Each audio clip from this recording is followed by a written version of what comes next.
Oi, oitavo ano, tudo bem com vocês, meus afiliados queridos? Nós estamos agora começando o segundo bimestre, então eu quero pedir a vocês bastante atenção, foco no que nós vamos fazer, comprometimento, tá? Para que esse segundo bimestre seja brilhante. Então aqui eu tenho para vocês o conteúdo, o que nós vamos trabalhar nesse segundo bimestre. Então nós vamos ver duas unidades, 3 e 4. A unidade 3 tem como título Liberdade para Agir. O capítulo 1, o gênero textual, é o texto de opinião. E nós vamos ver como sintaxe, frase, oração e período. No capítulo 2, o gênero textual é uma crônica argumentativa. Então nós vamos ver as formas de argumentação. Os termos essenciais da oração, nós vamos ver o sujeito, que tipo de sujeito? Determinado simples, determinado composto, determinado elíptico, ou quais são os outros nomes do elíptico? Oculto ou desinencial, o sujeito indeterminado e o inexistente. No capítulo 3, nós vamos ver como gênero textual peça teatral e também resenha. Vamos ver o predicado. O que nós vamos olhar nesse predicado? O verbo de ligação, no caso do predicado nominal, o predicativo do sujeito, o verbo significativo, no caso do predicado verbal. E vamos ver aqui o intransitivo, transitivo, direto, indireto e ao mesmo tempo direto e indireto. Na unidade 4, o título Liberdade para Ser. No capítulo 1, o gênero textual é a entrevista. Vamos ver o verbo, qual é a estrutura desses verbos. No capítulo 2, o gênero textual, entrevista, função e contexto. E os verbos, nós vamos ver a classificação deles e vamos ver verbos regulares, irregulares, abundantes e auxiliares. Ok? Agora vamos ver a distribuição de pontos. Nesse segundo bimestre vão ser distribuídos 20 pontos, da seguinte maneira. Avaliação formativa, 3 pontos. Avaliação bimestral, 8 pontos. Na conceitual são 4 pontos que eu dividi assim. 2 pontos para caderno e livro, 2 pontos para atividade online. Na avaliação somativa, 5 pontos divididos, 3 pontos na verificação online e 2 pontos em atividade de caderno, que dá um total de 20 pontos, tá bom? Agora nós vamos lá para o nosso livro, vocês podem acompanhar na tela e também podem acompanhar aí no livro que está com vocês. A unidade 3, como eu falei com vocês, Liberdade para Agir. Presta atenção aqui na imagem que vocês estão vendo. O entrevistador, o entrevistado. O amigo jornalista, né?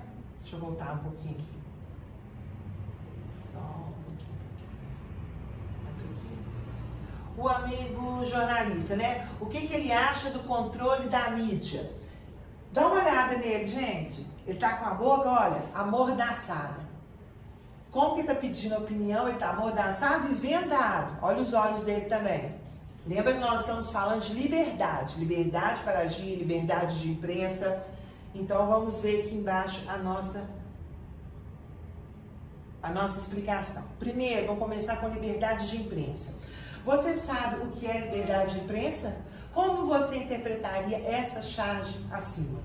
Já parou para pensar que as pessoas têm acesso à informação e se conseguem saber o que se passa ao redor delas? Será que todo mundo tem acesso à informação, gente? Todo mundo sabe o que está acontecendo em volta dela?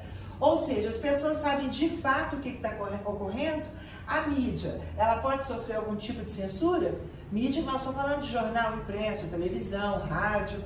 O que você pensa a respeito das informações veiculadas pela mídia? Então são perguntas para vocês irem se fazendo, para vocês pensando aí. Expressão livre. Deixa eu subir um pouquinho. Um dos objetivos da imprensa, além de entreter, né, que a imprensa também era para a gente se divertir um pouco com ela, então além de entreter, é informar os fatos do cotidiano, que podem ser fatos políticos, econômicos, culturais, etc. Com base nessas informações, aí sim nós, leitores, né, vamos poder emitir a nossa voz e declarar a nossa opinião. Só que a gente só pode dar opinião sobre algo quando nós temos uma explicação sobre o que está acontecendo. Primeiro nós temos que conhecer os fatos, para depois darmos a nossa opinião. Então, nesse sentido, é muito importante o direito à expressão. Então, nós temos que ter o direito de nos expressarmos. Entenda por que a liberdade de imprensa é importante. Então, nós temos aqui um texto do Cláudio Fragata. Então vamos ver. Jornais e revistas e televisão existem para informar as pessoas. por esses e outros meios de comunicação, nós ficamos sabendo de quase tudo o que acontece no Brasil e no mundo. Então, quando você assiste um jornal, uma informação que vem para nós, às vezes do nosso próprio bairro, às vezes da nossa cidade, depois vai crescendo, do nosso estado, do nosso país e do mundo. Nós temos informações sobre tudo que está acontecendo à nossa volta. Pode ser a estreia de um filme, pode ser o lançamento de uma nave espacial, a eleição para presidente de um país, a morte de um menino de rua, o resultado de uma partida de futebol. Todos têm o direito de opinar e os meios de comunicação têm o direito e o dever de transmitir informações corretas. As notícias sobre determinado assunto nem sempre são divulgadas do mesmo jeito, da mesma forma. Um jornal nem sempre pode ser a favor da situação e outro contra, por exemplo. Então, quando a gente está falando de fatos, fatos é diferente de opinião. Então, não pode cada um falar o que acha, né? Tem que transmitir os fatos. Acho que eu subi muito aqui, né? Aqui. É bom que seja assim, pois ouvir diferentes versões do mesmo fato ou da mesma ideia torna mais fácil a gente desenvolver a nossa própria opinião. Então, às vezes, você lê um assunto num jornal, você escuta sobre aquele mesmo assunto numa emissora de TV, depois você pode até ouvir no rádio, aí você vai conversar com as pessoas, aí um omite a sua opinião, outro, e você, aí sim, você vai poder formar a sua opinião com base nos fatos que você ouviu, tá? Por isso que é importante que a gente ouça um pouquinho de cada lugar, que a gente leia bastante. Já reparou no que acontece quando dois de seus amigos brigam? Se somente um deles contar como foi, você provavelmente vai achar que ele tem toda a razão. Quer dizer, você está ouvindo só um lado. Como cada um deles acha que está certo, para entender o que aconteceu de fato, você tem de ouvir a história de ambas as partes, para aí sim você tirar as suas conclusões. Então a gente tem que ter muito cuidado na hora de emitir uma opinião. Em outras palavras, para entender bem o assunto, é melhor colher informações e opiniões de fontes diferentes. Agora nós vamos ver que gênero textual que é esse aqui.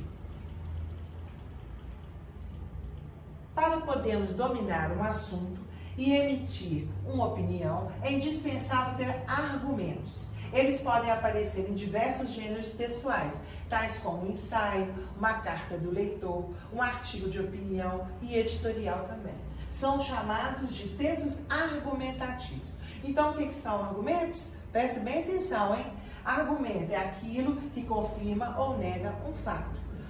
Por isso, é dito no texto que, para entendermos bem um assunto, é preciso ouvir diversos pontos de vista para chegarmos a uma conclusão e assim termos condições de criar um raciocínio que possa convencer os outros de que estamos certos. Então, quando nós vamos emitir a nossa opinião, para nós é muito importante que a outra pessoa concorde com o que nós estamos falando. Então, para isso eu tenho que saber argumentar muito bem. Para negar ou confirmar um fato, são utilizados como argumentos dados, que podem ser dados financeiros, estatísticos, dados históricos, etc. Afirmações de outras pessoas, além daquelas feitas pelo autor do texto.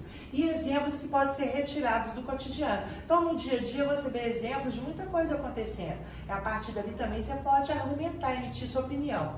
Por meio de argumentos, justifica-se ou fundamenta-se tanto em um texto oral quanto no texto escrito. A opinião sobre determinado assunto a fim de convencer e, consequentemente, modificar o ponto de vista de alguém. Com certeza, a professora de redação já falou ou vai falar com vocês sobre argumentação. Que na hora de você escrever seu texto, é muito importante você argumentar. Você pode colocar os prós e os contras de determinado assunto e depois argumentar colocando a sua opinião sobre o que você acha daquilo e tentando convencer quem for ler o seu texto de que a sua opinião é a mais correta, tá bom?